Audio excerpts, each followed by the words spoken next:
Hi everybody, welcome back to the channel. If you're new here, my name's Paul Reed and I'm a professional photographer. Somebody said in the comments last video that photography isn't a profession. We're pretty spoiled these days in the sheer choice of cameras and lenses that we can use in order to do our photography. Since mirrorless cameras became a thing, then we can now adapt vintage lenses, and also new lenses are being made as replicas for those vintage lenses. So we've just got so much opportunity to put our stamp on our photography through different looks, through different combinations of lenses and and the bodies that we're using. Now, one lens really intrigued me, and normally I normally say no whenever somebody says, would you like to test this lens out, or would you like to test this, piece of kit out? But there was a lens that actually really intrigued me, and it was the TTartisan's 100mm f2.8 bubble bokeh lens. What a mouthful that is. So they sent me this lens, and it's a it is a strange looking lens, really, because it's so thin but long, and it does look kind of strange whenever it's on your camera. Now I've shown it here with an adapter on it because this is an M mount lens, and the reason why they've chosen M mount for this particular lens is because it's highly adaptable to any any camera really, or any mirrorless camera. And it's a funny one, it is, but like I say, it's really this kind of unusual look that this lens gets that really intrigued me. So I set myself a task that I was going to go out and I was going to do street portraits with this lens. Now, this is totally out of my comfort zone because, as you know, I tend to use wide angle lenses for my portraits. I use 28mm, 35mm, and 50mm would be me pushing it, because I really love to have an intimacy with the subject. And I find with telephoto lenses, anything over 50mm really, I start to lose that touch with the subject. But I also really was intrigued by this look of this lens, so I thought, look, I'm going to try it, and I'm going to go out.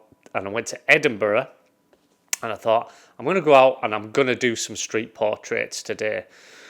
So I'm just going to show you just one image straight away that I took of my girlfriend, just to really show you an example of what this bubble bokeh is. Now, as you can see here, it's they're really round, and they do look, I guess, a bit like soap bubbles. And you tend to see this a lot in movies rather than photography, and it is a definite look. But what I wanted to do was not just concentrate on that, but see what this lens was like just for portraits in general. And that's what I did. So I was shooting this lens on a APS-C type of camera. I was shooting it on a Fuji X-H2. What that does mean is two things. The first thing is that it's going to be not a 100mm lens, it's going to be 160mm, I believe, which, that's, I'm having to stand a long way off for taking these portraits, and I felt really uncomfortable doing that. The other thing as well is people were walking in between me and the subject on the streets, which is obviously that's going to happen if you're standing that far away. That is not my preferred way of shooting, but as I said, I really wanted to kind of see the specific look of this lens, because the bokeh, not just with those, those bokeh balls, but actually the bokeh in general is pretty unusual. The first people that I asked to take a portrait of was a couple, and they just were dressed so well, so I decided to take these pictures. I actually really like the look of these images, and it is unusual. So it's just, obviously it's not that clinical look that you tend to get with modern lenses. It is, a little bit softer, but it is definitely flattering for portraits. As I walked on, I decided to kind of stand around an area in Edinburgh that I felt had some scenery that might look good in the background with this bokeh. And I stood around, and I've had some cards printed out. I'll show you them. So these cards that I've had printed out are really great for taking the why out of whenever you're doing a street portrait. My biggest thing whenever I'm taking street portraits is whenever people just don't understand why you would want to take their street portrait, and then they ask why, and you have to explain for a while sometimes.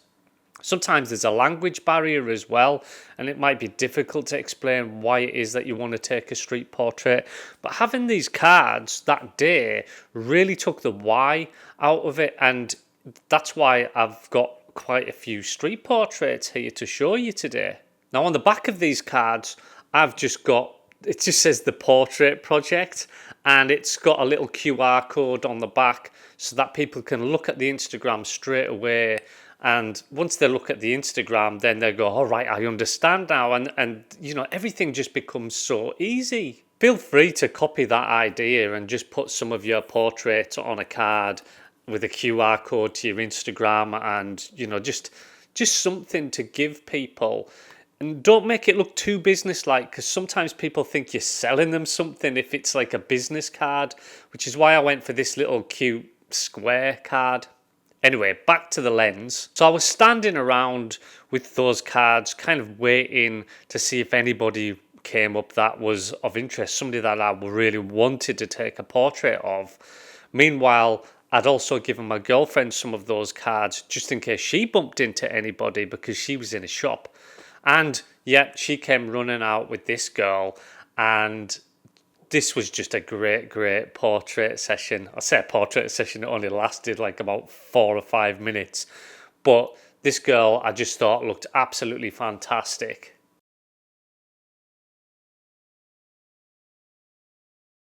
And you can see how cool those signs look in the background with this lens. The next street portrait I did, this girl was walking down the street and she had these flowers in her hair, and she was just dressed in, a really unusual way and in a great way. And I just wanted to take her portrait, so I took these of her.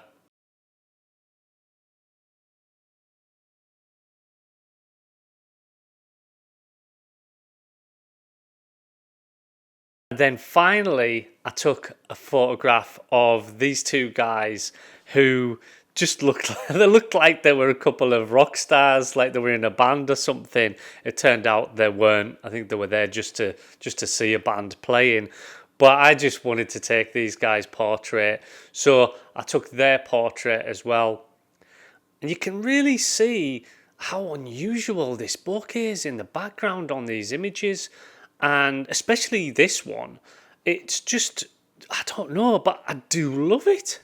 So what's the verdict on this lens then? It's certainly a niche lens. It isn't an everyday use lens at all. I think, for some of us guys that have got a fixed lens camera, sometimes we just need a little change. Sometimes, just to go out with something different and get a different look, but also have a different experience, because we just don't get to change our lenses. So I have got the Fuji X-H2 for that reason, just because sometimes I just fancy a change sometimes. And this certainly is very different from the Leica lens. Now these are pretty cheap. I think they're about maybe £179 or something. So it's not going to break the bank. Definitely worth a try. Now if you're making movies and things like that, I would definitely give it a try, because I think it probably would be better for that sort of thing even than the portraits. I have heard that on a full frame camera that there's a bit of vignetting going on. Obviously, that doesn't happen with APS-C. So I didn't see that, and I shot it wide open the whole time at 2.8. Again, I've heard it sharpens up as you stop down, but for me, I just wanted to shoot it at 2.8 all day, and it did. So I hope you like those portraits. I know it's different from what I normally do, but just fancied a change. I've still got some spaces left on some of my street photography workshops. That's in Glasgow and London, and I'd love to see you there. I'll also maybe leave a link in the description to that lens if I can get TTartisans to send me a link over. Please like, subscribe, comment. All that liking and commenting really does drive it forward on the algorithm thing. So it does help a lot. Plus, I just like to see the feedback, and I do read all of the comments, and I do reply to as many of them as what I can. So thanks so much. Thanks for all your lovely comments on that last video. That, really did touch me, all of those comments. So thank you so much. I'll see you next time.